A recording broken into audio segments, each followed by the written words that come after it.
कल सायंकाल जो दो ट्रेन्स का जो टकराव होकर के आपस में जो एक बहुत ही भयंकर एक्सीडेंट हुआ, दुर्घटना हुई, जिसमें लगभग 300 लोगों की जान चली गई। मैं उनके प्रति अपनी श्रद्धांजलि व्यक्त करता हूं और ऐसी दुर्घटनाओं के बाद निश्चित रूप से हमारा जो डिपार्टमेंट है उसकी जानकारी तो अवश्य लेंगे ही, कोई ना कोई उसकी इंक्वायरी भी होगी ही, क्योंकि भयंकर दुर्घटना वास्तव में एक क्वेश्चन मार्क खड़ा करती है। लेकिन दुर्घटना तो दुर्घटना है। उनके जान चले जाने के बाद उनके प्रति श्रद्धांजलि और उनके सब परिवारों के लिए भी मैं प्रभु से प्रार्थना करता हूं कि उनको ये हरियाणा के भी उसमें कुछ अभी तक जानकारी नहीं है, कोई मिलेगी तो बताएंगे। और जहाँ तक मेरा ये 2 दिन का कार्यक्रम है करनाल विधानसभा का, तो इसमें मैंने 4 वार्डों की बैठकें रखी हैं। मैंने वार्डों की बैठकें शुरू की थी पिछले 2 महीने पहले, 6 वार्डों की पहले हो चुकी हैं, 4 आज और कल में हो जाएंगी, 1 पंचायत की भी होगी। तो इस प्रकार से कार्यकर्ताओं के साथ बैठक करते हुए ये जो 2 दिन का कार्यक्रम है कंस्टिट्यूंसी का बहुत अच्छा रहा। इसमें बहुत से कार्यकर्ताओं ने जो सरकार की उपलब्धियां हैं उनके बारे में भी चर्चा की, जो इस वार्ड की कमियां हैं वो भी उन्होंने बताई हैं, कुछ लिखित में दी हैं। इन सब कामों को कॉरपोरेशन लेवल की ज़्यादातर होती हैं इसमें, तो कॉरपोरेशन हल करेगा। हाँ, एक जो regularisation of colonies, approval of colonies, वो पेंडिंग अभी है, उसका सर्वे चल रहा है और इस महीने में मुझे लगता है कि यहाँ की जो कॉलोनीज इन्होंने भेजी हुई हैं लिख करके पहले, उनका सर्वे इस महीने में पूरा होगा।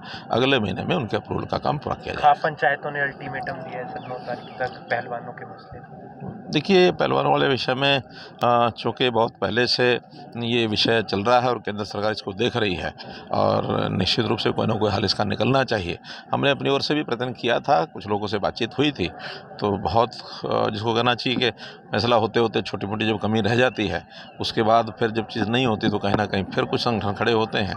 खाप पंचायतों से भी मेरा निवेदन है कि इस मामले को हल करने में वो आगे आए और सहयोग करें, ताकि जो भी कोई बात आपस में विवाद की है वो नज़दीक होकर के किसी तरीके से कर्नाटक की जीत के बाद कांग्रेस कह रही है कि बीजेपी की सिंगल डिजिट में भी सीट नहीं आएगी। मैं तो कह रहा हूँ जिस कहूँगा क्या कहते हैं कि नाच ना जाने आंगन टेढ़ा, तो उनको राज करने का तो कोई सिस्टम जैसा उनका था हमको पता ही है 10 साल पहले क्या होता था। और अब 10 सालों में हरियाणा में सरकार बनाने के लिए हमने जो अपने कार्यक्रम शुरू किए हैं, तो लोग आह्लादित हैं इन 8 सालों के 9 सालों की हमारी जो उपलब्धियां हैं। लोगों का जो जीवन सरल हुआ है, एक ईज़ ऑफ डूइंग के साथ साथ ईज़ ऑफ लिविंग के जो हमने कार्यक्रम चलाए हैं, उस सब में लोग बड़े आनंदित हैं। मेरा जनसंवाद का कार्यक्रम लगातार चल रहा है और उसमें मैं समझता हूँ कि जनता का जो रुख स्पष्ट है कि अगली बार फिर भारतीय जनता पार्टी की सरकार आएगी। सर, करनाल में हरियाणा यूपी सीमा को लेकर विवाद बना हुआ है, ये निपटारा नहीं हो रहा। किसानों की जमीन जो है यूपी के खनन ठेकेदारों ने खोद ली है।